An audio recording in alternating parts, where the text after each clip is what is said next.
Salam sigap dan shalom. Renungan kita pada hari ini, Selasa 30 Agustus 2022, berjudul Dia Menjadi Imam Besar Kita.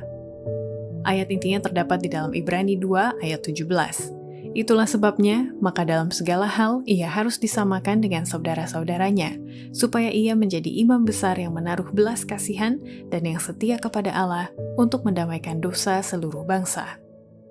Pena Inspirasi menuliskan yang dimaksud dengan judul renungan kita pagi ini, Dia Menjadi Imam Besar Kita, dikarenakan saya mengakui engkau mengampuni, agar supaya kita dengan penuh keberanian datang menghampiri tahta kasih karunia Allah, untuk dapat mengalami kasih Allah yang tiada bandingnya itu adalah sebagai berikut.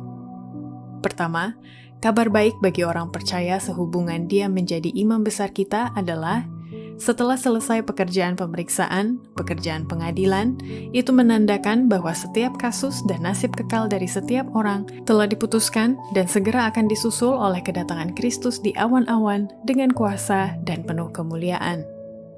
Dalam upacara Ka'bah yang menjadi bayangan pengorbanan dan keimamatan Kristus, pemulihan tempat kudus adalah upacara terakhir yang dilaksanakan oleh imam besar dalam pelayanan tahunan.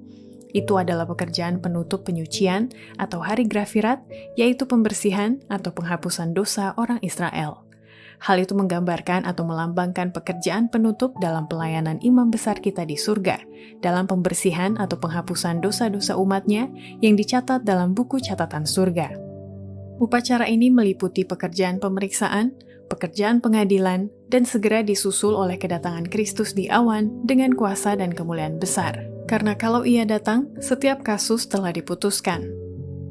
Kedua, kabar baik bagi orang percaya sehubungan Dia menjadi imam besar kita adalah pada hari pendamaian atau hari Grafirat yang sedang berlangsung sampai hari ini, menandakan penyucian bagi semua bangsa dengan menghapuskan dosa setiap orang percaya dari dalam bait suci surgawi akan segera berakhir. Dengan cara yang sama, lambang-lambang yang berhubungan dengan kedatangan kedua kali harus digenapi pada waktu yang ditentukan dalam lambang upacara Ka'bah. Di bawah tatanan Musa, penyucian Ka'bah atau hari Grafirat atau hari pendamaian dilakukan pada hari ke-10 bulan yang ke-7 penanggalan Yahudi. Pada waktu imam besar keluar dari dalam Ka'bah dan memberkati orang Israel setelah ia menandakan penyucian bagi semua bangsa itu, dan dengan demikian menghapuskan dosa mereka dari dalam Ka'bah.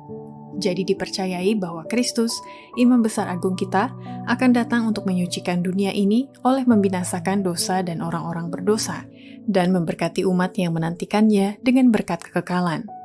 Hari ke-10 dari bulan ke-7, hari besar penyucian, hari Grafirat, waktu penyucian Ka'bah, yang pada tahun 1844 jatuh pula tanggal 22 Oktober.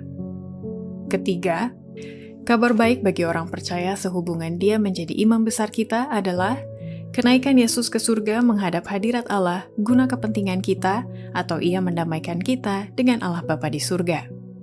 Demikianlah upacara yang dilaksanakan sebagai gambaran dan bayangan dari perkara-perkara surgawi, dan apa yang dilakukan dalam lambang dalam pelayanan tempat kudus duniawi dilakukan dengan sesungguhnya dalam pelayanan tempat kudus surgawi. Setelah kenaikannya, Juru Selamat kita memulai pekerjaannya sebagai imam besar kita.